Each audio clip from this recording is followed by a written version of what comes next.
So what do you think, Dan McMains? Need more room. There are the guitars of James Lugo. So, what do you think? Maybe we need a little story about when you got each one. Okay. This guitar was thrown in to sweeten a deal at Sam Ash. This is an Italia with P90s. Is actually thrown in to help close the deal on this 335. I'd gone and seen the Rolling Stones, and I was like, oh man, I need a hollow body. So I went to get a hollow body, like a cheapy 335, and they're like, oh, you should check out this one. And I'm like, red sparkling P90s, you gotta be kidding me, that's so not me. Needless to say, as soon as I plugged it in, I fell in love. This is a stock Italia. This is the guy, I think, that makes these tremolos, these, what are they called? Wigsby's or something, whatever. And then this is a 335 Washburn with Seymour Duncan 59s in it. Really nice sounding guitar. This guitar is a Les Paul Special, which was another kind of fluke. I went to go look at JCM 800s at Sam Ash, and it was the only guitar I could reach, and I used it as a demo to check out all these amps. And I got home that night, I was like, did I just play a killer Les Paul for like $700? What was it? Needless to say, I went back and bought it. Here's my black, and this one's stock. Sounds really good, dark, heavy. This is a black standard that has been worked on to the nth. I've got a Duncan Custom 5 in the rear. Another kind of darker, heavier sounding Les Paul.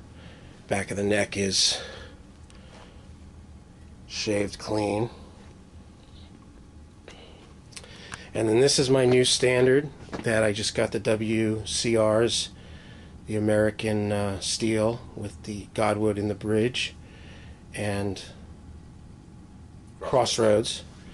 Now tell the people, Dan, how much that guitar kicks ass. It perfectly kicks ass. It's perfect. It is, isn't it? Perfect. It's a perfect sounding Les Paul. And that's coming from Dan McMains, everybody. That thing sounds beautiful. These were all just set up at Eric's Guitars. Back here, I kind of have a little utility guitar. I do an 80s tribute band, and I play, and it's just an Epiphone, and I have Alnico 2s in it with coil tapping. So it's kind of my like gigging guitar. It's not that great a sounding guitar, but it's okay. But it's coil tapping, so I can do anything from, you know, Billy Idol to Duran Duran to Prince to whatever. I kind of make it sound like anything. None of it all that great, but it's doable. And then this is my new road worn Telecaster, and I just put Lawler pickups in it. The Special T's, the ones that Dan has in his killer Telecaster, and this thing sounds great just set up. And here is my black 70s Strat that I grew up playing guitar. That's how I learned how to play guitar, and I just had this redone. New pickguard, new pickups, new wiring, new everything. It's got the Floyd Rose with the block plate, so the tremolo doesn't work. The neck's planed flat. Back of the neck is the finish is taken off.